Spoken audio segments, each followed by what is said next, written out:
Allah.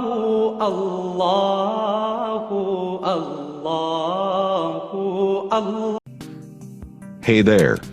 Subscribe to my channel. And also press this bell icon, so you never miss any new update. السلام علیکم ورحمۃ اللہ وبرکاتہ۔ ناظرین کرام، آج ہم گفتگو کریں گے قرآن کریم اور ہماری زندگی، کہ ہماری زندگی گزارنے کے لیے ہمیں معاشرے میں ایک اچھا انسان بننے کے لیے، اور ہم اللہ اور اس کے رسول صلی اللہ تعالیٰ علیہ وسلم کو کیسے خوش کر سکتے ہیں، ہماری یہ زندگی بھی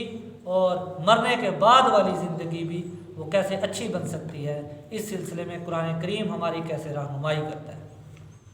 قرآن کریم نے ویسے تو پورے کا پورا قرآن کریم ہماری رہنمائی کے لیے ایک ہدایت کی کتاب، ایک گائیڈ لائن ہے، لیکن اس کی دو آیتیں جو میں کوٹ کروں گا، اللہ رب العزت نے ایک جگہ پہ قرآن کریم میں فرمایا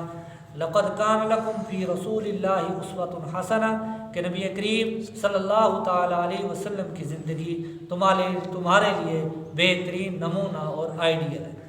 دوسری چیز، قرآن کریم میں اللہ تعالیٰ نے فرمایا اولئک علی ھدی من ربہم واولئک ھم المفلحون، کہ صحابہ کرام رضوان اللہ تعالیٰ علیہم اجمعین کی جو زندگی ہے یہ ہدایت یافتہ لوگ ہیں، یہی کامیاب لوگ ہیں۔ اگر آپ لوگ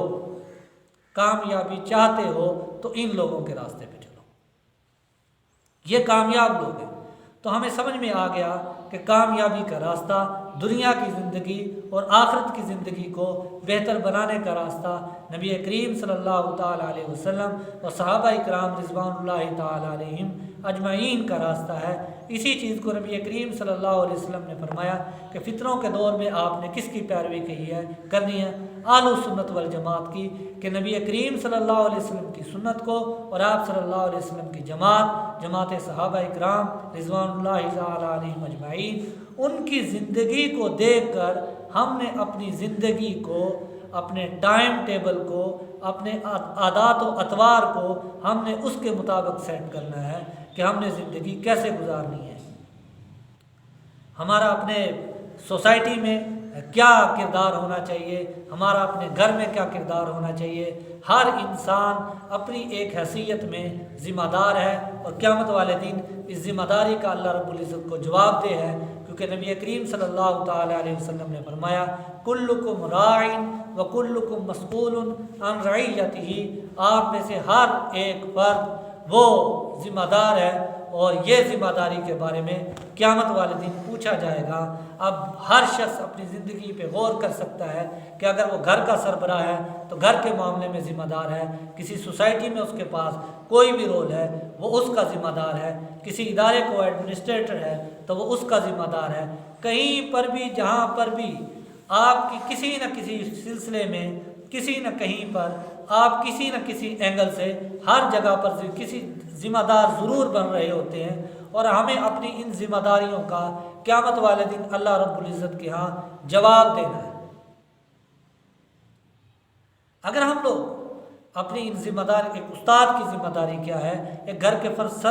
میری ذمہ داری ایک گھر کے فرد ہونے کی حیثیت سے کیا ہے، گھر کے سربراہ ہونے کی حیثیت سے کیا ہے، خامد ہونے کی حیثیت سے کیا ہے، ایک قائد اور رہبر ہونے کی حیثیت سے کیا ہے، اوورآل میں زندگی میں، دنیا میں، اس سوسائٹی میں کسی بھی جگہ پر، کسی بھی لیول پر بیٹھا ہوں، ایز اے مزدور میری کیا ذمہ داری ہے۔ نبی کریم صلی اللہ تعالیٰ علیہ وسلم نے سب کے حقوق اور ذمہ داری واضح بیان فرما دی، جس طرح حضور صلی اللہ تعالیٰ علیہ وسلم نے ایک مزدور کے متعلق یہ فرمایا کہ مزدور کی مزدوری پسینہ خشک ہونے سے پہلے ادا کرو۔ اسی طرح مزدور کے لیے بھی نبی کریم صلی اللہ علیہ وسلم کی ہدایات موجود ہیں، وہ بھی اپنے کام میں ذمہ دار ہو۔ یہ ایک معاشرے کے اندر بہت بڑا اس چیز کا فقدان ہے، اس تربیت کا، اس سوچ کا، کہ ہم میں سے ہر شخص کسی دوسرے کو تو ذمہ دار قرار دیتا ہے لیکن اپنی ذمہ داری ادا کرنے کو تیار نہیں، اور جو ایک ظلم اور پستی کا ہم شکار ہیں، اس میں ہمارا اپنا کردار غیروں کی سازشوں سے زیادہ ہمارا اپنا کردار ہے۔ اگر ایک مزدور کا حق